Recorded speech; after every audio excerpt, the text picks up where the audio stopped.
Hello dear student, स्वागत है आपका अपने चैनल लेटेस्ट फार्मेसी में with last minute student and most important video lecture of B pharmacy 8 semester.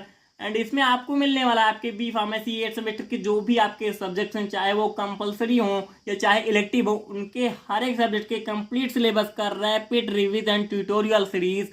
And साथ ही साथ आपके एग्जाम के लिए जो भी लास्ट मिनट स्ट्रेटेजी होने वाली है, तो यहाँ पर आपको सारा कुछ आपका डाउट क्लियर हो जाएगा कि क्वेश्चन को हमें कैसे अटेम्प्ट करना रहेगा एंड क्वेश्चन को कैसे प्रेजेंट करना रहेगा।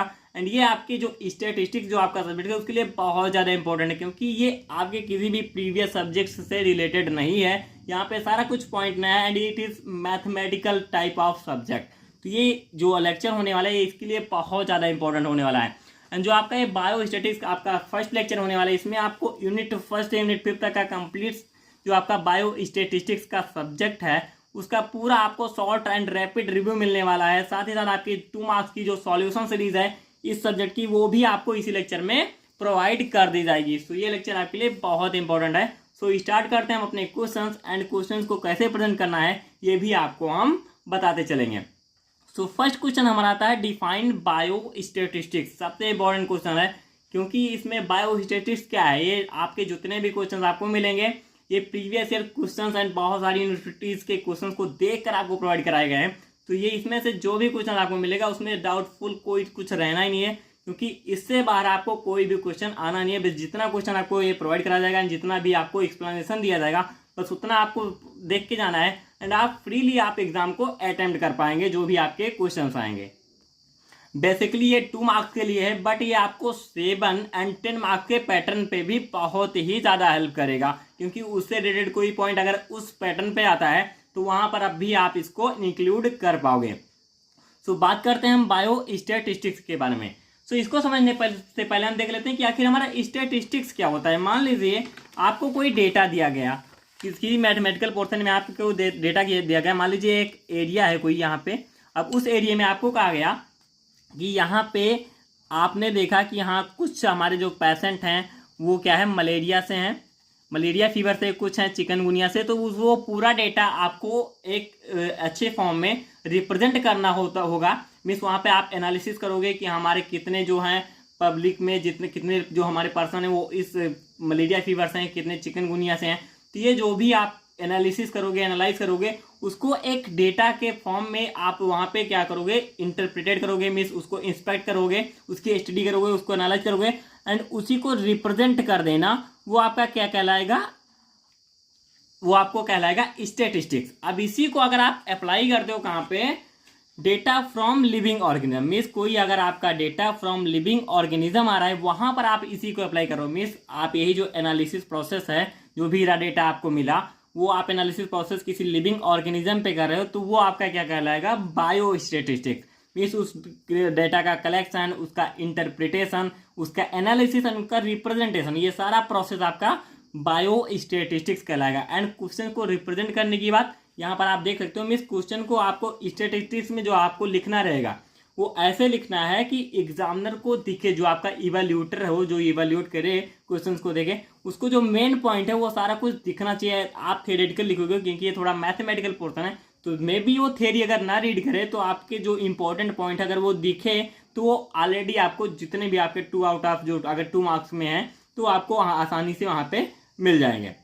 तो क्वेश्चंस को आपको ऐसे लिखना है कि जितना भी आपका इंपॉर्टेंट पॉइंट है, जैसे आप थोड़ा ग्राफिकल प्रेजेंटेशन यहाँ पे दो, थोड़ा सा आप ऐसे बना के दो कि हाँ वो पॉइंट आप इंडिकेट हो आपका, तो ये आपके लिए बहुत इंपॉर्टेंट होने वाला है। एंड इसमें जो आपकी फॉर्मूले अभी आएंगे आगे वो भी कैसे कैसे आपको दिखाने रहेंगे वो भी आपको यहाँ पे पता चल जाएगा। तो इन्हीं का जो भी आपका डेटा है उसका collection, interpretation, analysis and representation, it is called bio statistics. And ये आपका जो भी रिलेटेड टू बायोकेमिस्ट्री है, बायो मॉलिक्यूलर बायोलॉजी है, उसमें ये सारे कुछ यूज किए जाते हैं।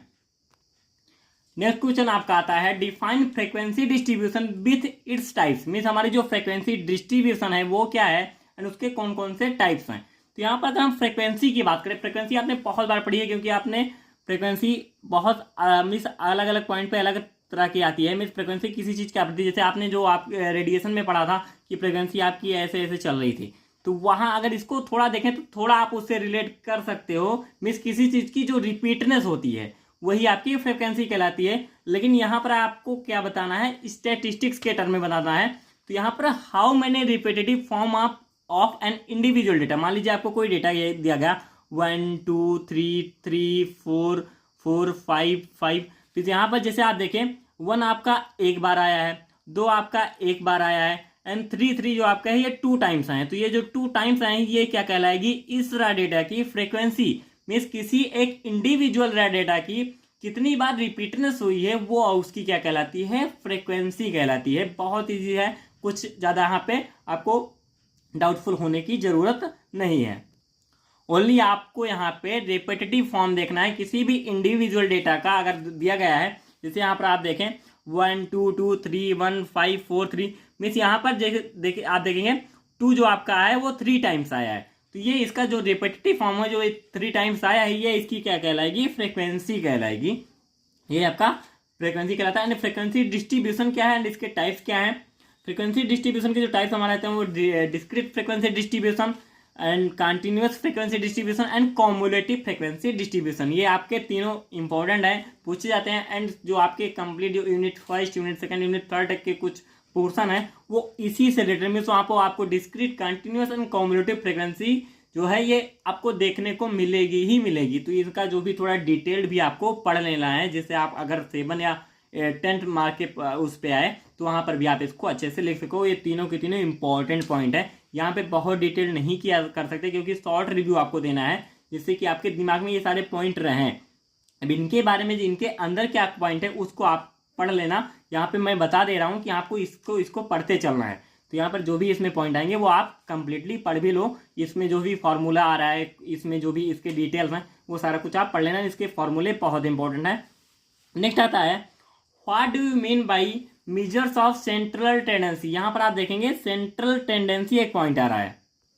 सो अगर आप सेंट्रल का पॉइंट को समझें, मीन्स किसी के मीन्स आपको कोई भी वैल्यू दी गई, कोई भी मान लीजिए डेस्टिनेशन दी गई, उसकी सेंट्रल वैल्यू आपको यहाँ पे देखनी लगी। मान लीजिए आपको यहाँ ए दिया गया, यहाँ बी, मीन्स ए से लेकर बी तक की जो भी यहाँ पे आपकी डेस्टिनेशन है, मान लीजिए वो एक्स है, तो यहाँ पर इसकी जो मिड वैल्यू में जो सेंट्रल वैल्यू है वही आप कैसे किस में देख पढ़ते हो, सेंट्रल टेंडेंसी में। जैसे आपको कहा जाता है कि आपने मीन निकाला, किसी चीज़ का एवरेज निकाला, तो एवरेज भी आपकी जो होती है वो सेंट्रल टेंडेंसी पे ही होती है। जैसे आपने 2, 4, 6, अब ये आपके 3 हैं, 3 नंबर्स हैं, 1 2 3। अब इनका कंप्लीट आप जोड़ोगे, जितने नंबर से उससे डिवाइड करो, तो इसकी जो मिड वैल्यू होगी, जो आएगी, जो सेंट्रल वैल्यू आएगी, वो इसकी सेंट्रल टेंडेंसी कहलाएगी। यही आपका मेजर ऑफ सेंट्रल टेंडेंसी होता है। डेफिनेशन आप पढ़ लेना। यहाँ पर मैं थोड़ा सा अगर पढ़ भी देता हूँ, statistical measure that calculate the location of position of central point. Means किसी भी आपका डेटा, जैसे यहाँ पर आप देखिए 1 2 3 3 4 4 5 5, तो यहाँ पे आप 2 2 4 2 6 2 8 पॉइंट है। इसकी जो मिड आप देखेंगे, जैसे अगर इसका एवरेज निकालेंगे तो अलग है, यहाँ पर आप एग्जाम्पल केवल समझिए। इसकी जो मिड वैल्यू, जिसे आपका जो है मान लीजिए 8 डेटा है, 8 में से आपकी जो 4 या 4 जो 3.5 के रेंज पे होगी, में जो मिड वैल्यू होगी वो आपकी क्या कहलाएगी, सेंट्रल वैल्यू या सेंट्रल टेंडेंसी कहलाएगी, जो उसी को हम मेजर करते हैं। नेक्स्ट हमारा आता है what is mean, median and mode. बहुत ज़्यादा इसके डिफिनीशन पूछे जाते हैं कि मीन क्या है, मीडियन क्या है या मोड क्या है। इससे रिलेटेड आपके 2 मार्क्स में छोटे क्वेश्चन भी पूछे जाते हैं जो आपका मीन, मीडियन एंड मोड होता है। सो मीन का मतलब बेसिकली क्या होता है, एवरेज। मीन्स आपको कोई भी डेटा दिया गया, उसका आप एवरेज निकाल लीजिए कि इसकी जो भी हमारी वैल्यू आएगी वो एवरेज वैल्यू क्या आएगी। जैसे आपने पढ़ा होगा, आप अब बहुत सारे एवरेज आपने जैसे देखा होगा, आप इंस्ट्रूमेंट जो आपने फार्मास्यूटिकल एनालिसिस पढ़ी थी वहाँ पर भी आप प्रिसाइज करते थे। मीन्स आपकी वैल्यू थोड़ा ही, जैसे मान लीजिए 123, फिर 123.5, फिर 122 किसी में आ गई। मीन्स आप 2-3 जब प्रैक्टिकल को परफॉर्मेंस रिपीट करते थे तो वहाँ पर आपको ये वैल्यू मिलती थी, तो उसका क्या करते थे, आप एवरेज निकालते थे। तो वही जो एवरेज आप निकालते हो, इन तीनों वैल्यूज को क्या है कैलकुलेट करें, मीन्स जोड़ करके, एंड इसको क्या है, आप जितने भी नंबर्स हैं वो आपको जितने भी रा डेटा के नंबर्स हैं उसे डिवाइड कर देते हो, तो वो आपका एवरेज देते हैं। यही इसका फॉर्मूला भी होता है कि यही जो आप निकालते हो, जो एवरेज निकालते हो, यही आपका क्या कहलाता है, मीन कहलाता है। जैसे यहाँ पे मान लीजिए आपको कोई भी डेटा दिया गया एक्स के फॉर्म में 1 2 3 4, तो जो आपका 1 2 3 4 है उन सभी जो है नंबर्स को जोड़ो, एंड उसके बाद क्या करोगे, जो आपके जितने भी नंबर्स हैं वो क्या है उससे डिवाइड कर देना, टोटल नंबर से डिवाइड कर देना है, जैसे आपका एवरेज निकल के आता है। नेक्स्ट आता है median. When total number of observation arranged in the sorting order according to their value, then the central value is known as median। अब यहाँ पर जो फॉर्मूला दिया गया है निकालने के लिए, उस पर एक अभी आपको न्यूमेरिकल भी मैं समझा दूंगा जिससे आपको ये समझ में आ जाए। जैसे थोड़ा सा मैं बता दूं मीडियन कैसे निकालना होता है। मान लीजिए आपका कोई यहाँ पे रा डेटा दिया गया है 1 2 3 4 5 6 एंड 7। तो यहाँ पर आप देखेंगे कि आपकी ये 7 नंबर्स ऑफ रे डेटा हैं एंड इनका कंप्लीट आपको इनसे मीडियन कैसे निकालना होगा। तो इसके फॉर्मूले 2 होते हैं, अलग अलग हैं। जैसे यहाँ पे आप देखेंगे अगर आपका जो भी है n ओड है तो आप ये फॉर्मूला लगाओगे, अगर वो इवन है देन आप ये फॉर्मूला लगाओगे। मतलब जैसे आप यहाँ पे देखिए आपके कितने n नंबर से, टोटल नंबर्स ऑफ रे इंडिविजुअल रे डेटा जो हैं, तो आपके देखेंगे 1 2 3 4 5 6 7। तो ये आपके 7 मीन्स ये आपका ओड है, तो आप कौन सा फार्मूला लगाओगे, ये वाला जो आपका m is equal to n+1 upon 2 term है, ये वाला फार्मूला यहाँ पे आपका अप्लाई हुआ। एंड इसका जो सॉल्यूशन आपकी अभी होगा उसका मैंने एक अलग दे रखा है, वहाँ पर आपको अभी इसको समझा दूंगा कि ये कैसे निकालते हैं। वहाँ पे एक न्यूमेरिकल मैंने सॉल्व किया हुआ है। सो मीडियन आप उसी के मिड वैल्यू मीन्स यहाँ पर जैसे एक सिंपल समझिए, इसी की जो मिड पोजीशन जब आप इसको कैलकुलेट करोगे तो एक आपका आंसर आएगा कि वो आपको आपके जो इन सारी वैल्यूज है उसकी एक पोजीशन डिसाइड करेगा एंड जिस पोजीशन पे वो दिखाएगा वही आपकी मीडियन कहलाएगा। नेक्स्ट पॉइंट आता है, अभी आप न्यूमेरिकल देखोगे तो आपको अच्छे से समझ में आ जाएगा। नेक्स्ट आता है मोड, मीन्स कोई भी value of variable for which frequency is maximum. जैसे यहाँ पे आप देखिए कोई इंडिविजुअल डेटा आपका दिया हुआ है 10 12 27 15 25 27 13 27। मीन्स कोई भी जो इंडिविजुअल डेटा है उसमें जिसकी फ्रीक्वेंसी सबसे ज़्यादा, frequency means repeatedness of raw data, means किसी इंडिविजुअल डेटा की जो रिपीटनेस है वो फ्रीक्वेंसी, एंड जिसकी रिपीटनेस जिसकी फ्रीक्वेंसी सबसे ज़्यादा है वो आपकी क्या कहलाएगी, मोड कहलाएगा। जैसे यहाँ पर आप देखिए 27 27 27 ये कितने बार आया है, 3 बार, मीन्स ये इसकी रिपीटनेस 3 टाइम्स हुई है, तो ये इसकी फ्रीक्वेंसी सबसे ज़्यादा है। तो यहाँ पर जो आपका मोड होगा वो 27 होगा। बस इतना सा, कुछ नहीं है इसमें, ये तो सबसे इजी आपका यही आता है। नेक्स्ट क्वेश्चन हमारा आता है define median with suitable example. Median मैंने आपको ऑलरेडी डिफाइन कर दिया है, इसका एग्जाम्पल वो जस्ट आपको नेक्स्ट एक क्वेश्चन में अभी आपको वो भी मिलने वाला है। Explain the relation between mean median and mode. तो ये जो रिलेशन है इसके फार्मूला हैं, ये फार्मूले सारे आपको आप जैसे समझ लीजिए, समझने का प्रयास नहीं करें तो अच्छा है। अगर आपको समझ में आ चुका है तो अच्छी बात है, अगर नहीं आया तो आप केवल इसको थोड़ा सा आप लर्न कर लें कि हाँ ये इसका फार्मूला है, तो आपको वहाँ पे कैलकुलेशन या अगर आपसे केवल पार्टिकुलर क्वेश्चन नहीं पूछता है तो आपको लिखने में ईजी होगा। यहाँ पर आप मोड देखेंगे तो 3 multiplied by median -2 multiplied by mean, ये आपके फॉर्मूले होते हैं मोड के। अकॉर्डिंग टू कार्ल पियर्सन आपका मोड का फार्मूला क्या आएगा, मीन जो कि आप सब्सट्रैक्ट करेंगे तो -3 होगा, mean minus median. And next आता है median is equal to mode +2/3 mean minus mode. तो ये आपके रिलेशनशिप के फॉर्मूले हैं, जो relation between mean median and mode है उसके फॉर्मूलाज हैं जो दिए गए हैं। नेक्स्ट आते हैं define the term range, means range क्या होती है।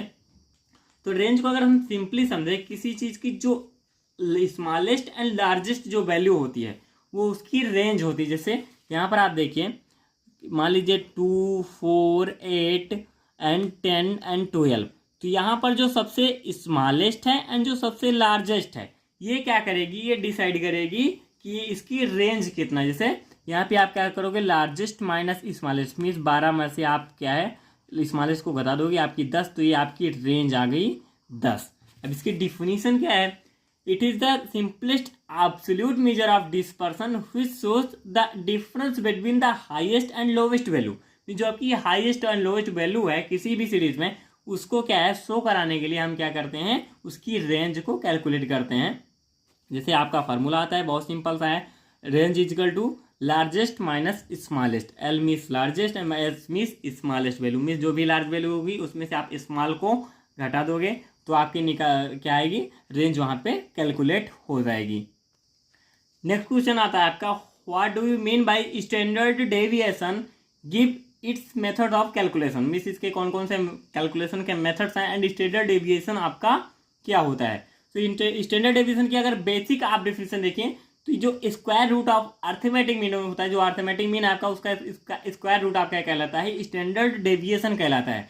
बट अगर आपको कोई अदर डेफिनेशन लिखनी है तो जो एबव पे दी हुई है, use to measure the spread of items in a set of observation, किसी भी क्या है जो सेट ऑफ ऑब्जर्वेशन है उसमें जो आपके आइटम्स हैं उसका स्प्रेड क्या है उसी को आप मेजर करते हो तो आपका स्टैंडर्ड डेविएशन कहलाता है। इसको आप क्या है सिग्मा से डिनोट करते हो।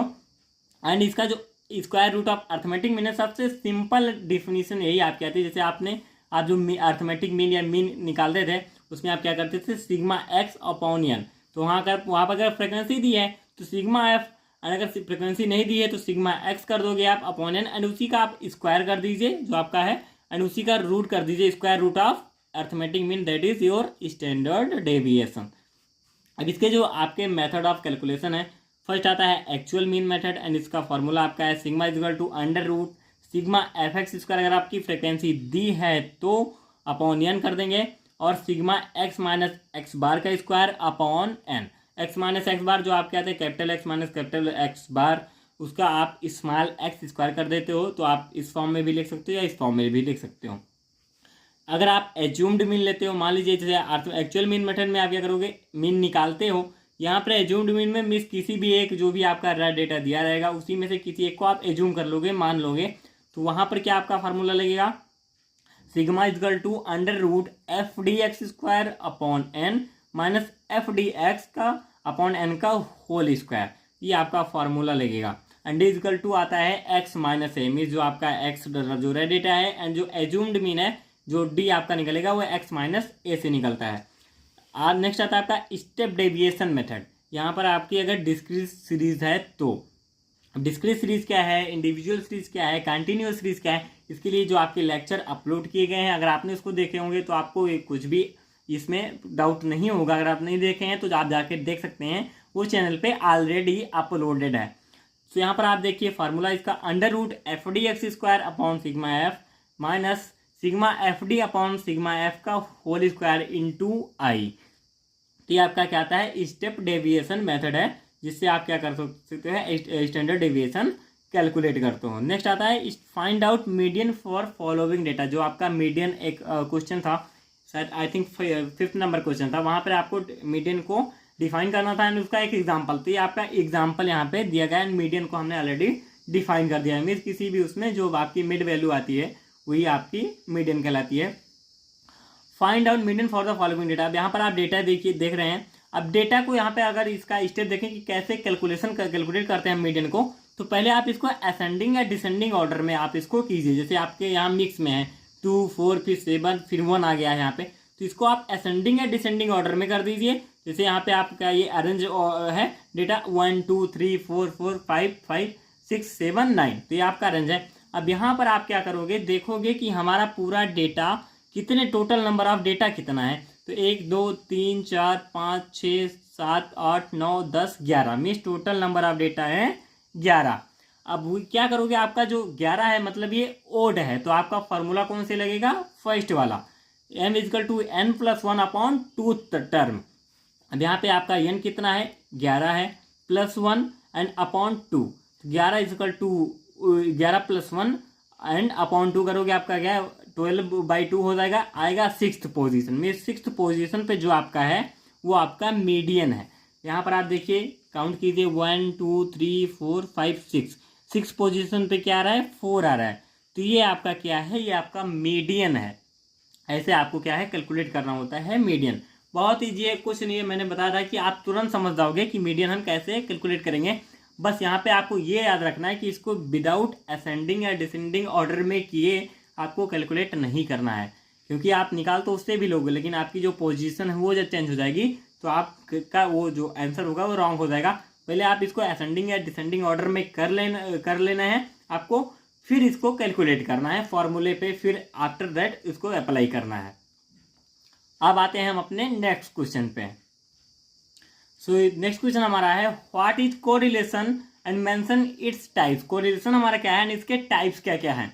कोरिलेशन हमारा क्या होता है, मीन्स किसी भी जो हमारे 2 वेरिएबल हैं, 2 वेरिएबल जो हमारे होते हैं उसके बीच जो रिलेशनशिप, जैसे मान लीजिए हमारा एक वेरिएबल ए है, एक वेरिएबल बी है, तो इनके बीच में जो रिलेशनशिप होता है उसको हम किससे क्या है फाइंड आउट करते हैं, कोरिलेशन से। एंड इसके जो हमारे टाइप्स आते हैं, on the basis of direction, ये पॉजिटिव होता है, नेगेटिव होता है। फिर आता है नंबर ऑफ वेरिएबल, जो हमारे वेरिएबल्स दिए गए उनके बेसिस पे हम देखें तो सिंपल कोरिलेशन, फिर multiple correlation and partial correlation होता है।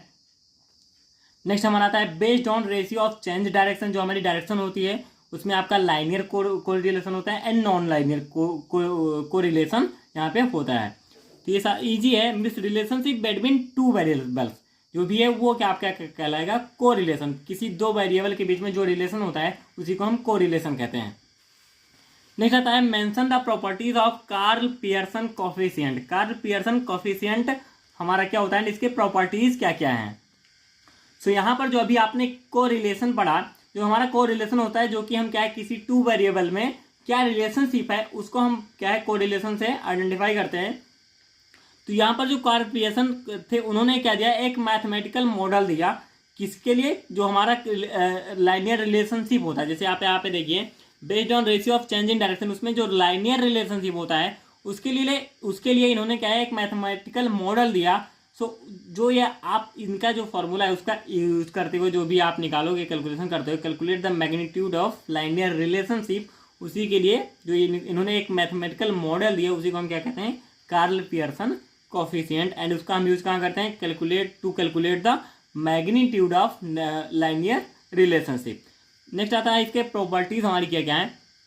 तो ये हमारा जो होता है, जो हमारा कार्ल पियर्सन कोफिशिएंट है, ideal measure of correlation and it's independent of the units of variables में। जो हमारी कार्ल पियर्सन कोफिशिएंट जो इन्होंने दिया, जिन्होंने मैथमेटिकल मॉडल प्रोवाइड कराया था, वो क्या है, एक ये आइडियल वैल्यू को मेजर करता है एंड ये क्या है लाइज करता है बिटवीन +1 टू -1। ये आपका जो आएगा कोरिलेशन वो -1 से +1 के बीच में ही आएगा, उससे ना आगे जाएगा ना उससे कम होगा, मीन्स -1 एंड +1 के बीच में ही रहेगा। एंड इनका जो फॉर्मूला होता है R = sigma dx - dy upon √σ dx² into sigma dy²। इनका फार्मूला है। फार्मूला सारे आपको याद रखते हैं, फार्मूला हर जगह हेल्प करेगा। फार्मूला है तो आप डिफिनेशन लिख भी सकते हो, फार्मूले से आप प्रॉपर्टीज भी लिख सकते हो एंड हर एक क्वेश्चन में आपको फार्मूला देना है। अगर वहां पर रिक्वायर्ड है तो वहां पर आप फार्मूला जरूर लिखिए, क्योंकि फार्मूले से आपको अच्छे मार्क्स जरूर मिलेंगे। सो नेक्स्ट क्वेश्चन हमारा आता है, what is regression the regression coefficient. Regression क्या है ना, रेग्रेशन कोफिशिएंट क्या है। सो रेग्रेशन के लिए अगर हम बेसिकली बात करें तो रेग्रेशन एनालिसिस क्या होता है, मीन्स जैसे कोई भी वैल्यू आपको मान लीजिए पता है, तो मान लीजिए आपको एक पॉइंट दिया गया एक पॉइंट दिया गया, सॉरी यहाँ पे आप कर दीजिए ए की जगह एक्स कर दीजिए एंड एक वाई कर दीजिए। तो मान लीजिए एक्स की वैल्यू आपको पता है, मीन्स किसी आपको नोन वैल्यू से किसी अननोन वैल्यू को जो आप पता लगाते हो, आइडेंटिफाई करते हो, वो आपका रेग्रेशन कहलाता है। जैसे एक्स की वैल्यू आपको पता है एंड इस एक्स की वैल्यू से आप वाई की वैल्यू निकाल सको, तो ये आपका क्या कहलाएगा, रेग्रेशन में आएगा। Regression analysis is the process to calculate the unknown value of one variable from the known value of another variable. Means किसी एक जो भी आपके दो वेरिएबल हैं उसमें से एक की वैल्यू आपको पता है, तो आपकी जो अननोन जो अदर वेरिएबल है उसकी जो वैल्यू नहीं पता है उसको आप कैलकुलेट कर पाओगे। रेग्रेशन कोफिशिएंट क्या होता है, it is of two type. जो आपके रेग्रेशन कोफिशिएंट है वो दो टाइप के होते हैं। फर्स्ट आपका आता है X on Y and second one आपका आता है वाई ऑन एक्स। जैसे आपको यहाँ पे देखोगे, आप रेगुलेशन लाइन खींचते हो, जैसे यहाँ पे आप देखिए एक्स ऑन वाई एक लाइन है एंड वाई ऑन एक्स एक है। तो यहाँ पर केवल आपको समझने वाला है, क्योंकि इसके पीछे जो मैथमेटिक्स है वो बहुत ब्रॉड है, उतना आप उसका कैसे आपको डेरिवेशन क्या है वो और कैसे क्या है उतना आपको जाना नहीं है। आप बेसिकली आपको देखना है कि रेग्रेशन हमारा क्या है एंड उसका कितने उसके कोफिशिएंट जो है वो कितने टाइप्स का है। जो हमारा ये होता है जैसे बी एक्स वाई, ये आपका क्या कहलाएगा, रेग्रेशन कोफिशिएंट होता है। वो एक्स ऑन वाई के लिए एंड वाई ऑन एक्स के लिए आपका बी वाई एक्स, ये रेग्रेशन कोफिशिएंट कहलाएगा। एंड इसका जो फॉर्मूला है वो फार्मूला आपको लिख लेना है, बस इतना आपके लिए बहुत है, इससे ज़्यादा आपको कुछ यहाँ पे फंसने की ज़रूरत नहीं है। नेक्स्ट आता है right the difference between correlation and regression. अब यहाँ पर देखिए कोरिलेशन में क्या था कि आप जो भी कोई लाइनियर रिलेशनशिप होता था किसी भी दो वेरिएबल के बीच में, तो उसकी आप स्टडी करते थे कोरिलेशन में। मीन्स उनके बीच क्या रिलेशनशिप है वही आपका को रिलेशन कहलाएगा। कोई भी दो वेरिएबल हैं उनके बीच जो रिलेशन होगा वो को रिलेशन कहलाएगा। अब ये यूज फॉर रिलेशनशिप टेस्टिंग, ये रिलेशनशिप टेस्टिंग को बताते हैं। बट यहाँ पर रिग्रेशन क्या होता है, रिग्रेशन में किसी नॉन वैल्यू से अननोन वैल्यू को निकालना, वो आपका रिग्रेशन कहलाता है। यूज टू प्रेडिक्ट सब फोरकास्टिंग, मीन्स किसी जो भी कैलकुलेशन है किसी चीज़ को आप प्रेडिक्ट करने के लिए क्या करते हो, आप रिग्रेशन निकालते हो।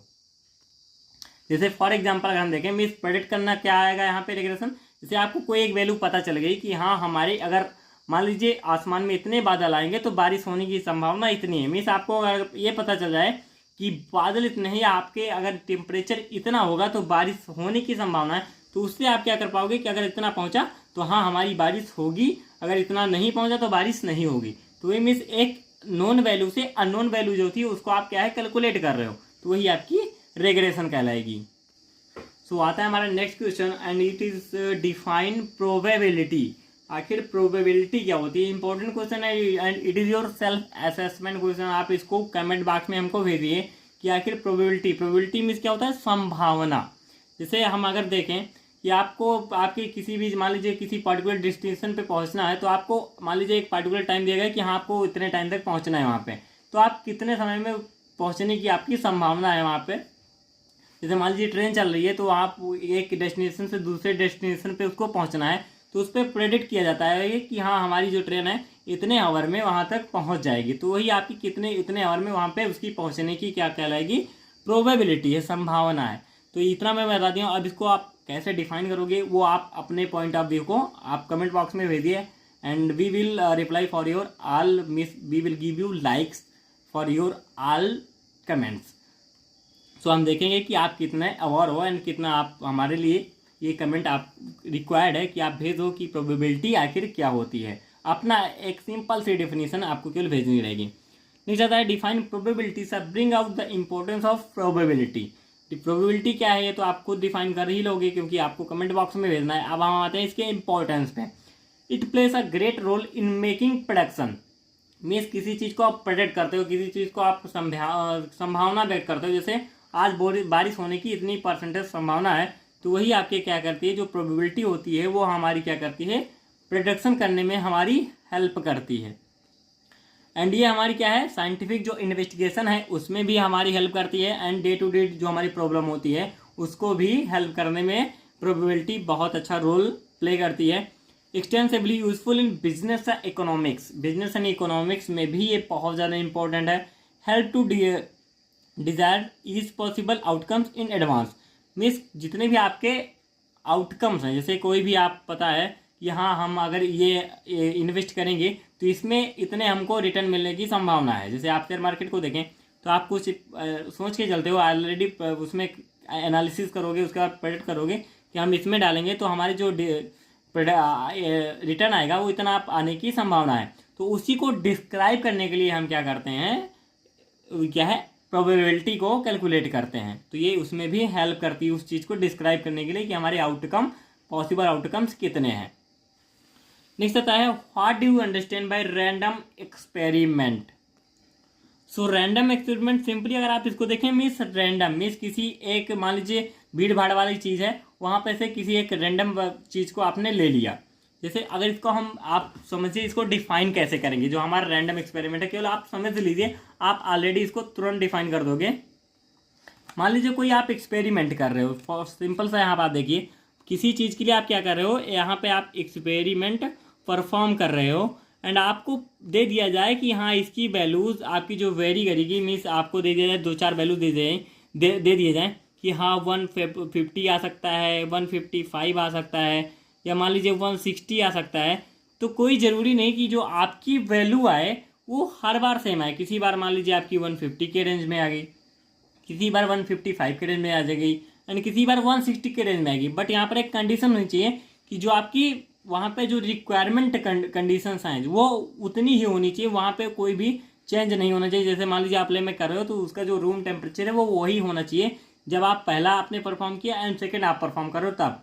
तो मीन्स कंडीशंस हर एक एक्सपेरिमेंट में सेम होने चाहिए, एंड जो आपके पॉसिबल आउटकम्स होने चाहिए वो मान लीजिए 3 पॉसिबल आउटकम्स है, तो उसमें से अगर कोई भी आपका आ जाता है, मीन्स कोई जरूरी है, इसमें से कोई एक आ जाता है, तो ये सारे आपके क्या कहलाएंगे, रैंडम एक्सपेरिमेंट कहलाता है। जैसे if in A trial of an experiment conducted under identical condition, means किसी आइडेंटिकल कंडीशन में कर रहे हो तो जो अभी आउटकम्स हैं वो हमेशा सेम नहीं आएंगे, मीन्स लेकिन अगर क्या है, may be any of the possible outcome, जो आपके पॉसिबल आउटकम्स हैं, मान लीजिए फॉर एग्जांपल आप क्रिकेट देखते हो तो वहाँ पर 2 पॉसिबिलिटीज़ होती हैं, या तो एक मान लीजिए 2 टीम है तो उसमें पॉसिबल एक आता है जो आपका ड्रा की कंडीशन है, वो अलग बात है, लेकिन अगर मेनली देखा जाए तो 2 होते हैं, या तो एक टीम विन करेगी, एक टीम क्या है, लूज होगी। तो जो ये 2 पॉसिबल आउटकम्स है, कोई ज़रूरी नहीं कि आप हमेशा जीतो ही, मीन्स कोई ज़रूरी नहीं कि जो आउटकम्स हैं वो हमेशा सेम है। आपने जनरली देखा है कि हाँ सभी का हमेशा सेम नहीं आता है, लेकिन जो पॉसिबल आउटकम्स आपके दिए गए हैं कि हाँ आप एक टीम आपकी जीतेगी, एक टीम आपकी हारेगी, उसी में से कोई आ जाए तो ये आपका रैंडम एक्सपेरिमेंट कहलाएगा। सो नेक्स्ट क्वेश्चन हमारा आता है, what do you understand by following terms, जो कि आता है binomial distribution and normal distribution. Binomial means by, यहाँ पे आपके कोई ना कोई क्या है, 2 पॉसिबल आउटकम्स यहाँ पे आपको दिए जाएंगे। मान लीजिए आपका, आपने देखा होगा कि आपका जो रिजल्ट डिक्लेयर होता है वहाँ पर आपकी 2 कंडीशंस होती हैं, या तो आप फेल रहोगे या आप पास रहोगे, मीन्स बीच में कुछ नहीं होता कि आप बीच में कुछ रहेगा। तो जो आपका बायोनोमियल डिस्ट्रीब्यूशन है, बायोनोमियल प्रोबेबिलिटी डिस्ट्रीब्यूशन होता है, तो उसमें केवल 2 पॉसिबल आउटकम्स होते हैं। It is a discrete probability distribution, एक आपकी डिस्क्रीट प्रोबेबिलिटी डिस्ट्रीब्यूशन है that gives only 2 possible outcomes, या तो आप क्या है फेल रहोगे या तो आप सक्सेस कर जाओगे। तो यही आपका क्या कहलाएगा, बायोनोमियल डिस्ट्रीब्यूशन। इसका फार्मूला होता है P X is equal to N C X and small P X Q is equal to N minus X. And इसमें क्या क्या है, क्या वैल्यूज हैं, ये फार्मूला आप पढ़ लेना, एंड इसका जो भी है ये आप क्या है खुद पढ़ लेना, इसका PDF आपको मिल जाएगा। नेक्स्ट आता है नॉर्मल डिस्ट्रीब्यूशन। नॉर्मल डिस्ट्रीब्यूशन जो बायनोमियल है इसमें ज़्यादा कोई डिफरेंस नहीं है, बस थोड़ा सा क्या है, जैसे वहाँ पे आपको 2 आउटकम्स होते थे, यहाँ पर क्या होता है, continuous data that cause a symmetric distribution. यहाँ पर आपका क्या दिया जाता है, एक कंटिन्यूअस डेटा, जैसे आपको वहाँ पे 2 आउटकम दिए जाते थे कि या तो यहाँ पे आप फेल हो गए या तो यहाँ पे आप सक्सेस हो गए, लेकिन यहाँ पे एक सिमेट्रिक दे दिया जाता है। मान लीजिए आपको ये कोई ऐसे दिया गया तो उसमें आप हाफ ऐसे कर दोगे, डिवाइड करेंगे, सिमेट्रिक आपका जो है डिस्ट्रीब्यूशन जो करते हो तो वो आपका नॉर्मल डिस्ट्रीब्यूशन में आता है। Defined as a normal distribution, it has a characteristic of a bell shape. एक वेल शेप की कैरेक्टरिस्टिक यहाँ पे होती है, मीन्स जैसे आप कर दीजिए 50-50 वाला जो पॉइंट होता है वो नॉर्मल डिस्ट्रीब्यूशन में आता है। नेक्स्ट क्वेश्चन हमारा आता है, define sampling and sample size. Sampling क्या होती है, मान लीजिए आपको क्या है, एक बड़ी सी पॉपुलेशन, जैसे सैम्पलिंग आप किसी चीज़ से जो भी सैंपल लेते हो, मान लीजिए आपको बहुत बड़ी पॉपुलेशन में दे दी जाए जिसको आपको क्या है काउंट करना पॉसिबल ना हो। मान लीजिए यहाँ पे बहुत सारी ऐसे पब्लिक दे दी जाए, अब उसमें से कुछ पार्टिकुलर इंडिविजुअल को जब आप ले लेते हो, पूरी इंटायर पॉपुलेशन की जो भी आप डेटा कैलकुलेट करने के लिए, मान लीजिए यहाँ पे आपको है एक दिया जाए कि यहाँ पर आपकी में बी की कंडीशन में हो कि में भी आपकी ये 1 लाख या 10 लाख के करीब में यहाँ पे पब्लिक है। अब 1 लाख या जो 10 लाख के करीब में जो आपकी पब्लिक होगी, तो ये जो 10 लाख की करीब में जो पब्लिक है उसमें से आप में बी के कंडीशन में, अब इसमें से आप एक पार्टिकुलर कुछ इंडिविजुअल डेटा लोगे। जैसे मान लीजिए यहाँ पे 10 लाख में से आपने ओनली 1 लाख क्या है लिया, मीन्स 1 लाख जो आपका आता है, 1 लाख यहाँ पे आपने जो पॉपुलेशन की वहाँ पे उसमें इंडिविजुअल लिया कि 1 लाख है तो 1 लाख ही, उसमें से ना 1 लाख 1 भी नहीं है ना 1 लाख से कम भी है एक भी, तो वो आपकी क्या कहलाएगी, सैम्पलिंग कहलाएगी। एंड उसी 1 लाख के से आप जो भी 10 लाख है उसके कंप्लीट डेटा को आप कैलकुलेट करोगे। जैसे process of selecting a portion of the population to represent the entire population, जो 10 लाख की आपकी पॉपुलेशन थी उसमें से आपने केवल 1 लाख लिया, एंड उसी 1 लाख से आप जो इंटायर पॉपुलेशन 10 लाख की है उसके लिए जो भी कुछ आपको डेटा या एनालिसिस करना है उसी 1 लाख के एनालिसिस के बेसिस पे आप रिप्रेजेंट कर रहे हो, तो आपकी सैम्पलिंग कहलाएगी। नेक्स्ट आता है sample size. It if in any sample the total number of N individual is known as sample size. जैसे आप यहाँ पे देखिए 10 लाख की पॉपुलेशन थी, में बी की कंडीशन में थी कि यहाँ कन्फर्म नहीं है, 10 लाख से थोड़ा बहुत ज़्यादा इधर उधर हो सकता है। अब वहाँ पे पर से आपने जो 1 लाख का इंडिविजुअल डेटा लिया 1 लाख का, वो आपका क्या कहलाएगा, सैंपल साइज। मीन्स जो आपका total number of N individual है वो आपका सैंपल साइज कहलाता है। नेक्स्ट क्वेश्चन हमारा आता है, what are type first and type second errors. Type first errors and type second errors हमारी क्या होती है, ये आपने हाइपोथेसिस क्या होती है, किसी चीज़ की जैसे जो हम क्या कहें परिकल्पना करना। जैसे आपने देखे होंगे जो एटॉमिक मॉडल क्या है परिकल्पना पे दिए गए थे कि हमारे इलेक्ट्रॉन्स प्रोटॉन्स ऐसे होते हैं, हमारे इलेक्ट्रॉन चारों तरफ चक्कर लगाते हैं, प्रोटॉन न्यूट्रॉन हमारे न्यूक्लियस में होते हैं। तो ये सारा कुछ जो भी हमारा ये हाइपोथेसिस के बेसिस पे होता है। तो यहाँ पर क्या है, आपको ये स्टैटिस्टिक्स में पढ़ना है तो वहाँ पर वो थोड़ा साइंस बेसिस पे चला जाता है। यहाँ पर इसको बताना है errors and error type first and error type second क्या होती हैं। तो ये हाइपोथेसिस से रिलेटेड है। अब यहाँ पर मैं आपको क्या है डिफरेंस क्या है वो मेन डिफरेंस बता देता हूँ। When null hypothesis is true but it is rejected, means null hypothesis आप जो कैलकुलेट करते हो, नल हाइपोथेसिस आपका पॉइंट है। अगर आपने पढ़ा होगा जरूर, नहीं पढ़ा हो तो आप लेक्चर देख सकते हो, वो ऑलरेडी लेक्चर अपलोड है। जब आपका नल हाइपोथेसिस ट्रू हो लेकिन वो रिजेक्ट हो जाए तो आपका टाइप फर्स्ट एरर में आएगा। When null hypothesis is false but क्या है इरोनियसली इट इज एक्सेप्टेड, यहाँ पे आप थोड़ा सा कर दीजिएगा, मिस एरर होने के बावजूद मिस वो फॉल्स है फिर भी इरोनियसली आप कर दिया, इरोनियसली इट इज एक्सेप्टेड, मिस वो गलत है फिर भी आपसे एक्सेप्ट कर लिया गया, तो आपका क्या कहलाएगा, टाइप सेकंड एरर की कंडीशन में वो आएगा। यहाँ पे आप कर दीजिए इरोनियसली इट इज एक्सेप्टेड, तो आप क्या किस में आएगा, एरर टाइप सेकंड में आएगा। तो ये आपका डिफरेंस होता है type first and type second error में। नेक्स्ट हमारा आता है define hypothesis and give its type. So hypothesis means किसी चीज़ के आप प्रेडिक्शन करते हो, किसी चीज़ की आप परिकल्पना देते हो, आप अपने विजन के अकॉर्डिंग, आप जैसे आपने सोच के अकॉर्डिंग कोई आपको थोड़ा सा पॉइंट मिला है उसमें आप उसको क्या है बताना, आपको उसके उस पर फाइंड आउट करना, उस पर एनालिसिस करना, तो वही आपका हाइपोथेसिस की कंडीशन पे आता है। मीन्स किसी जैसे hypothesis state your prediction about what your research will find. Means कोई भी आप रिसर्च कर रहे हो तो उसमें आपको प्रेडिक्ट करते हो कि आपको ये क्या मिल सकता है। मीन्स आपको क्या मिल सकता है, कोई ज़रूरी नहीं कि वो सही हो, लेकिन क्या आपको मिल सकता है वो आप प्रेडिक्ट करते हो, वो आपकी हाइपोथेसिस में आता है। It is a formal statement which explains the relationship between two or more variables. So next हमारा आता है इसका टाइप्स क्या क्या होता है। तो फर्स्ट हमारा होता है नल हाइपोथेसिस एंड नेक्स्ट होता है अल्टरनेट हाइपोथेसिस। ये हमारे दो टाइप्स के होते हैं। नेक्स्ट क्वेश्चन आता है what do you mean by ANOVA. ANOVA हमारा क्या होता है, बहुत इंपॉर्टेंट है, ये लॉन्ग में पूछा जाता है, 7 मार्क्स में भी पूछा जाता है, इससे न्यूमेरिकल्स भी पूछे जाते हैं, तो इसको आपको कंप्लीट पढ़ के जाना है। एनोवा आखिर हमारा क्या होता है, तो सिंपली हम एनोवा को देखें। Developed by R A Fisher in 1920, ये क्या है, आर ए फिशर के द्वारा 1920 में इसको क्या है डेवलप किया गया। एंड ये एक स्ट्रॉन्ग स्टैटिस्टिकल टेक्निक है किसी चीज़ के लिए, किसी भी दो वेरिएबल के बीच में जो भी क्या है क्या रिलेशनशिप है, मीन्स किसी भी दो वेरिएबल के बीच में क्या डिफरेंस आ रहा है, मीन्स क्या वहाँ पे पॉइंट उनका इंक्लूड रहा है डिफरेंस, तो उसी को टेस्टिंग की जाती है बाई एनोवा। एनोवा के यूज करके उनकी वहाँ पे क्या है टेस्टिंग की जाती है, यही आपका एनोवा कहलाता है। मैं जो भी आप टेस्टिंग कर रहे हो एक टेक्निक है एनोवा, ऐसा नहीं मिस ये कुछ और है, इसका कोई डेफिनेशन और अलग नहीं आएगा। ये एक ऐसी टेक्निक है जिसका आप यूज करते हो किस चीज़ के लिए, किसी दो वेरिएबल आपके जो भी दो कंपोनेंट्स होते हैं between two or means used to show difference between two or more components through significance test. Means जो भी आपके दो या दो से अधिक कंपोनेंट होते हैं उनके बीच क्या डिफरेंस आ रहा है उसको एक सिग्निफिकेंस एक टेस्ट के द्वारा आप जो भी पता लगाते हो वो आप क्या है एनोवा के थ्रू करते हो, एनोवा टेक्निक से करते हो। नेक्स्ट हमारा आता है give the difference between one way and two way ANOVA. One way and two way ANOVA हमारे दो टाइप्स के होते हैं, one way ANOVA and two way ANOVA. तो इनमें डिफरेंस क्या होता है आप सिंपली देख सकते हो, one way and two way. तो इसी की बेसिस पे इसको हम डिफर करते हैं।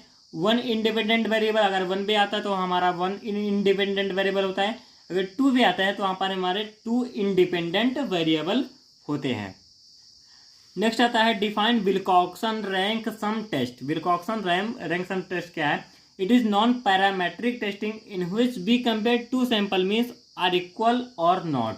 मीन्स जो हमारा विल्कॉक्सन, इसको हम मैन व्हाइटनी टेस्ट भी कहते हैं, एक नॉन पैरामीट्रिक मीन्स यहाँ पर आपको पैरामीटर नहीं दी। नॉन पैरामीट्रिक का मतलब क्या होता है, इसकी भी डेफिनेशन आपको ये नेक्स्ट क्वेश्चन में मिलने वाली है, क्योंकि नॉन पैरामीट्रिक टेस्टिंग हमारी क्या होती है। तो हमारा जो विल्कॉक्सन रैंक सम टेस्ट है ये भी एक नॉन पैरामीट्रिक टेस्टिंग है, जो कि क्या करता है, दो सैंपल मीन्स को क्या है कंपेयर करता है कि वो इक्वल हैं कि नहीं है। यही आपका क्या है विल्कॉक्सन रैंक सम टेस्ट। ये क्या है, एक टेस्टिंग है जो की जाती है दो सैंपल को कंपेयर करने के लिए। नेक्स्ट आता है define non parametric test and mention its advantage. तो हमारा नॉन पैरामेट्रिक टेस्ट मीन्स यहाँ पर आपको कोई पैरामीटर नहीं दिया होगा, कोई भी ऐसा कुछ पैरामीटर मेंशन नहीं होगा। Non parametric test are the mathematical method used in statistical hypothesis testing that has no dependency on parameter. यहाँ पर कोई भी पैरामीटर का डिपेंडेंसी नहीं होती, कोई भी पैरामीटर यहाँ पे दिया नहीं होता। एंड इसका एडवांटेजेस क्या है, give accurate result even when sample size is small. Sample अगर आपका स्मॉल भी है फिर भी ये अच्छा रिजल्ट देता है, क्योंकि यहाँ पे पैरामीटर नहीं होता तो प्रिसाइज या एवरेज की कंडीशन नहीं आती। More powerful than parametric test, जो आपके पैरामीट्रिक टेस्ट होते हैं जिसमें पैरामीटर की डिपेंडेंसी होती है तो उससे ये ज़्यादा पावरफुल होते हैं। और write a short note on Mann Whitney U test. जो हमारा मेन व्हाइटनी यू टेस्ट है वो भी क्या है विल्कॉक्सन रैंक सम टेस्ट को ही कहते हैं, जो कि मैंने ऑलरेडी आपको बता दिया है। मीन्स जो भी आपके दो सैंपल कंपोनेंट्स होते हैं तो उसके बीच आप क्या है कंपेयरिंग करते हो कि वो इक्वल है या नहीं है, वही आपका क्या कहलाता है विल्कॉक्सन रैंक सम टेस्ट में आता है। इसका फॉर्मूला भी आप देख लेना, इंपॉर्टेंट है। नेक्स्ट आता है define the term research and their need. Research क्या है एंड उसकी नीड क्या है। अब रिसर्च क्या होता है, रिसर्च आपने बहुत पढ़ा होगा। रिसर्च में भी आपने अगर अब भी फार्मेसी फाइनल ईयर में हो तो आप कर भी सकते हो, क्योंकि आपको प्रोजेक्ट वर्क जो मिलता है उसमें आप कर सकते हो। तो it is an investigation of finding solutions to scientific and social problems through a systemic analysis. जो आपका रिसर्च होता है उसमें आप क्या करते हो, जो भी आप इन्वेस्टिगेशन करते हो, फाइंड करते हो किसी भी जो भी प्रॉब्लम है उसका एक सिस्टेमिक सॉल्यूशन निकालना। जैसे मान लीजिए जो आपका रिसर्च प्रोसेस कैसे की जाती है, जैसे आपका जो कोविड कंडीशन आई थी तो उसमें आपकी जो भी प्रॉब्लम थी उसको आप एक उसमें सिस्टेमिक इन्वेस्टिगेशन मीन्स आपका पेशेंट को एक पेशेंट उसमें पेशेंट की एनालिसिस की गई। एनालिसिस के बाद कि हाँ एक हमारा जो वायरस उसके बॉडी में है पेशेंट के, तो वो कैसे ग्रो कर रहा है, उसमें क्या क्या उसके जो भी आपके जेनेटिक मटेरियल क्या है उसको निकालना। तो ये सारा कुछ डेटा मीन्स एक उस चीज़ को फाइंड करने के लिए, मीन्स एक सॉल्यूशन को फाइंड आउट करने के लिए जो कुछ इन्वेस्टिगेशन हम करते हैं, एंड जो भी हमारे सोशल प्रॉब्लम्स है उसको क्या है सॉल्व करने के लिए हम जो भी इन्वेस्टिगेशन कर रहे हैं वही आपके थ्रू ए सिस्टेमिक एनालिसिस, एक सिस्टेमिक एनालिसिस के थ्रू, तो आपका रिसर्च कहलाएगा। अब इसकी नीड क्या पड़ी, to become more evident every day. बहुत सिंपल सी बात है, क्योंकि एक रिसर्च के थ्रू आप किसी भी बड़ी से बड़ी जो भी आपकी प्रॉब्लम है उसका आप सॉल्यूशन निकाल सकते हो, क्योंकि ये सिस्टेमिक वे है। आप एक पॉइंट स्टेप बाय स्टेप किसी चीज़ पे चलना, तो वहाँ पर आप क्या है वो आपका ज़्यादा आपका इफेक्टिव होगा, ज़्यादा एविडेंट होगा। Provide better economic performance. जो आपका ये रिसर्च होता है एक बेटर इकोनॉमिक परफॉर्मेंस प्रोवाइड करता है। नेक्स्ट आता है what do you mean by plagiarism. Plagiarism क्या होता है, जैसे आप किसी चीज़ को मान लीजिए किसी एक कंपनी ने एक प्रोडक्ट बनाया, दूसरी कंपनी ने उस प्रोडक्ट को कॉपी करके, जो कि बहुत ज़्यादा होता है इंडिया में, काफ़ी लोगों ने क्या है प्रोडक्ट एक उनके क्या है फॉर्मूला को लोग अपना प्रोडक्ट बना देते हैं, तो वही आपका आता है प्लेगियरिज्म। जैसे आप देखिए कॉपीराइट जो होता है, it is an act of fraud simply taking someone else work or ideas and using them as your own without giving credit to rightful owner. Means जिस भी ऑनर ने किसी एक चीज़ को बनाया उसी का आप क्या कर रहे हो यूज कर रहे हो, उसको बता रहे हो कि ये मेरा अपना बनाया हुआ है, तो वो आपका क्या कहलाएगा प्लेगियरिज्म कहलाएगा, and it is a fraud. So आता है हमारा next question, list the different types of plagiarism. Different type means जो हमारे प्लेगियरिज्म है उनके कौन कौन से डिफरेंट टाइप्स हैं। सो फर्स्ट हमारा आता है copy and paste plagiarism, next आता है मोज़ेक प्लेगियरिज्म, फिर आता है self plagiarism, and next last one है एक्सीडेंटल प्लेगियरिज्म। अब यहाँ पे copy paste and mosaic and self ये आप डिफाइन भी कर सकते हो इजीली, क्योंकि आप हेडिंग से ही ये आपको क्लियर आउट हो जा रहा है। नेक्स्ट आता है define graph and give its importance. बहुत इंपॉर्टेंट क्वेश्चन है, ग्राफ एंड पाई चार्ट से आपको क्वेश्चन 2 मार्क्स में अधिकतर पूछे जाते हैं, ग्राफ, पाई चार्ट या हिस्टोग्राम से। सो ग्राफ की अगर हम बात करें, graph is a diagram showing the relation between variable quantities typically of two variables.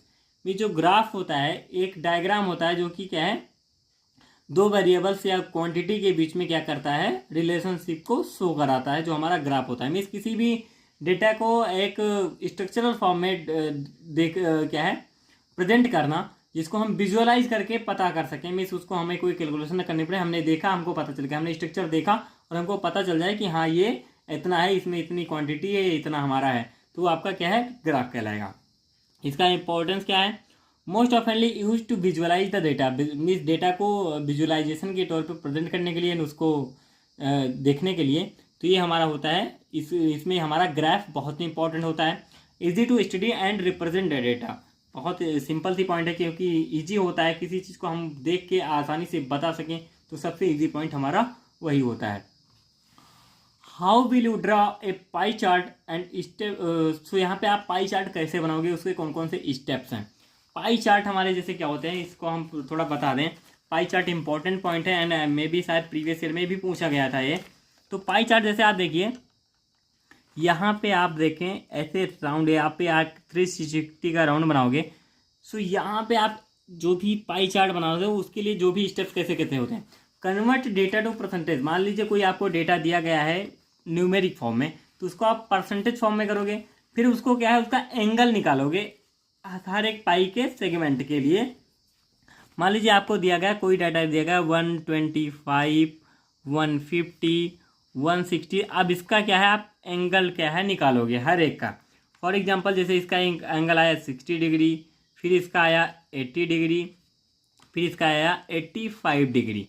तो यहाँ पर आप जो भी आपका होता है, एक आता था हमारे जो से आप बहुत पहले आपने देखोगे कक्षा एंड 6 एंड 7 की क्लासेस में, उसका कोई क्या कहते हैं, ऐसे होता था, राउंड से ऐसे होता था। तो उसी से आप क्या करोगे, ऐसे ऐसे होता था, उसमें सारे हमारे जो भी क्या कहते थे उसको, हमको क्या कहते थे, शायद हिंदी में जो भी कहते थे चांदा क्या कहते थे। तो उससे आप क्या करोगे, यहाँ पे डालोगे जो भी एंगल्स हैं उसका, आप यहाँ पे उसको रख रखिए, जितने एंगल पे जो भी आ रहा है उसको आप यहाँ पे ड्रा करोगे। जैसे मान लीजिए 60 डिग्री पे आ गया है आपका, 80 डिग्री पे, फिर आपका 85 पे, ऐसे यहाँ पे आ गया 85। तो यही जो आप प्रेजेंट कर रहे हो, यही ऐसे आप क्या करोगे, पाई चार्ट को कॉन्स्ट्रक्ट करोगे। ये 360 डिग्री के में होता है। जो भी आपका लेबल आ रहा है वो आप ऐड करोगे, लेबल्स को आप ऐड करते जाओगे, वो आप जो भी आपका ये होता है उसके थ्रू, तो ये आपका पाई चार्ट आपका वहाँ पे बन के तैयार हो जाएगा।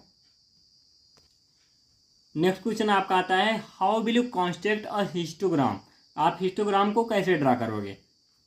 अब हिस्टोग्राम क्या होता है, याद देखिए, हिस्टोग्राम में आपकी क्या है, दो वैल्यूज, एक वर्टिकल एक हॉरिजॉन्टल दी होती हैं।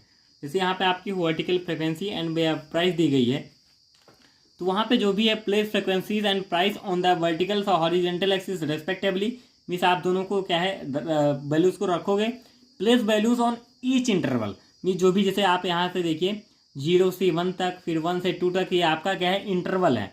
तो जो भी ये इंटरवल है, तो वो आप सब पूरा वैल्यूज को लेबल कर दोगे कि हाँ यहाँ पे हमारा इतनी वैल्यू, यहाँ पे हमारी इतनी वैल्यू आ रही है। मीन्स वो सेकेंड्स में, वो एक ही इंटरवल में होनी चाहिए। ऐसा नहीं कि यहाँ पे 1 से 2 है, फिर यहाँ पे 2 से 5 कर दो, यहाँ पे 2 से 3 ही रहेगा। मीन्स एक ही का नंबर का ही यहाँ पे इंटरवल होना चाहिए।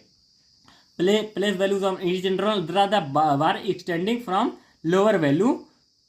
अब यहाँ पे आप क्या करेंगे, जो लोअर वैल्यू से जो एक्सटेंड कर रहा है वहाँ पे आप उसको ड्रा करते चलोगे। मान लीजिए आप 0.50 पे एक आया, 0.50 टू 1 पे आपका एक इंटरवल हो गया, एंड ये आपका आया 2 नंबर पे, तो यहाँ से आप ड्रा कर दोगे। मीन्स एक आप क्या करोगे, बार यहाँ पे ड्रा कर दोगे। फिर नेक्स्ट आपका यहाँ से आया 3 पे आया, फ्रिक्वेंसी आई आपके 3 पे आएगी, तो यहाँ पे आप क्या करोगे, 1 से लेकर 1.50 तक आप 3 पे ड्रा करोगे। फर्दर आपकी क्या है, फिर 2 पे आ रही है, तो 1.50 से 2 के बीच में आप यहाँ पे ड्रा कर दोगे। ऐसे ऐसे करके आप जो बनाते हो, तो ये आपका हिस्टोग्राम होता है। नेक्स्ट आता है, और right the different types of research report. कौन कौन से टाइप के हमारे रिसर्च रिपोर्ट होती हैं। सो हमारी जो रिसर्च रिपोर्ट होती है, classifieds are written in the form of books, हमारी बुक्स के फॉर्म में होती हैं।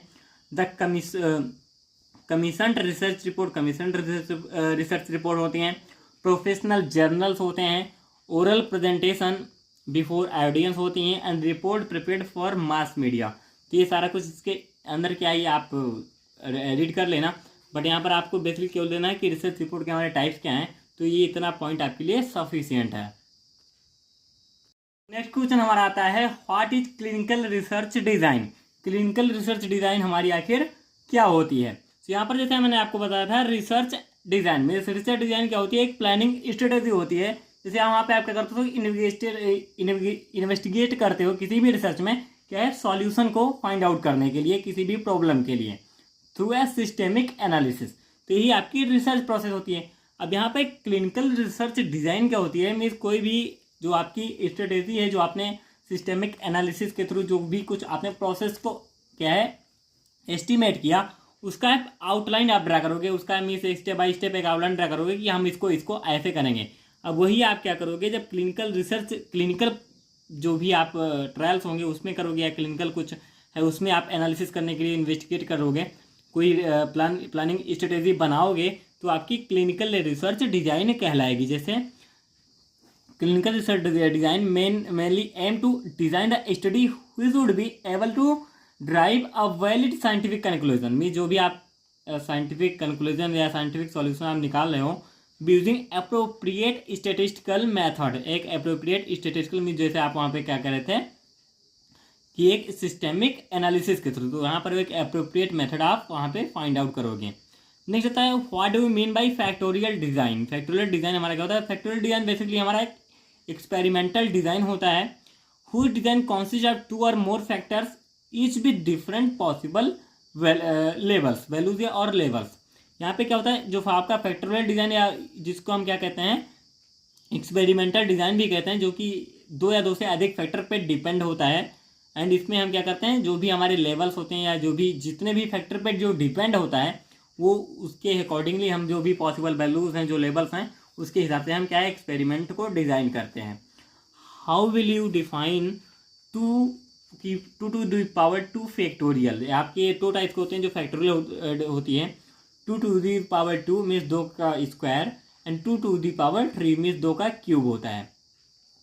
It involve 2 factors at any 2 level, means जो फॉर जो भी हैं, जैसे मान लीजिए आपके 2 फैक्टर यहाँ पे दिए गए हैं ए एंड बी, तो ये हमारा क्या होगा, केवल 2 फैक्टर पे ही क्या है इन्वॉल्व होगा, एंड ओनली 2 लेवल पे। मीन्स अगर 2 फैक्टर हैं तो ओनली, जैसे यहाँ पे आप देखिए 2 to the power 2 means 2 level पे केवल 2 फैक्टर पे ही ये डिपेंड करता है। तो ये आपका 2 टू दी पावर 2 रहेगा। अगर वही 2 टू दी पावर 3 रहेगा तो मीन्स वहाँ पे भी आपके 3 फैक्टर्स होंगे at the level of 2, means वहाँ पे आपका 2 टू दी पावर 3 का पॉइंट में चेंज हो जाएगा। एंड इसका एक आपको क्वेश्चन भी देना रहेगा। सो यहाँ पर आप अपना पॉइंट ऑफ व्यू दीजिए 2 टू दी पावर 3 जो आपका फैक्टोरियल डिज़ाइन है, उसके लिए आप इसको कैसे डिफाइन करोगे। जैसे मैंने बताया था कि जो आपका 2 टू दी पावर 2 है, जो आपका 2 का स्क्वायर है, मीन्स वहाँ पर आपके 2 फैक्टर्स क्या है, वो क्या है इंक्लूड होते हैं at the level of 2, means 2 level पे वहाँ पे 2 फैक्टर हमारे इंक्लूड होते हैं। अब यहाँ पर जो हमारा 2 टू दी पावर 3 है, वो फैक्टोरियल डिज़ाइन हमारा क्या है, आप उससे क्या अंडरस्टैंड करते हो, अपना पॉइंट ऑफ व्यू हमको कमेंट बॉक्स में दे दिए। I will wait for your response. So here is end of the video. Like share my video and subscribe my channel latest in pharmacy. And इसका जो भी PDF है वो आपको स्कैन फॉर्म में मिल जाएगा हमारी वेबसाइट www.latestonpharmacy.com पर। कोई भी डाउट या कोई भी क्वेरी या कोई भी पॉइंट आपको समझ में नहीं आया, कोई भी क्वेरी हो, कुछ भी हो, आप हमसे पर्सनली हमारे व्हाट्सएप ग्रुप पर हमसे पूछ सकते हैं थ्रू चैट सपोर्ट। एंड कुछ भी आपका डाउट हो, सारा कुछ आपको कमेंट बॉक्स में भी आप इजीली पूछ सकते हैं, हम जल्द से जल्द आपको रिप्लाई करेंगे। So like share my video, subscribe my channel latest in pharmacy. Thank you so much.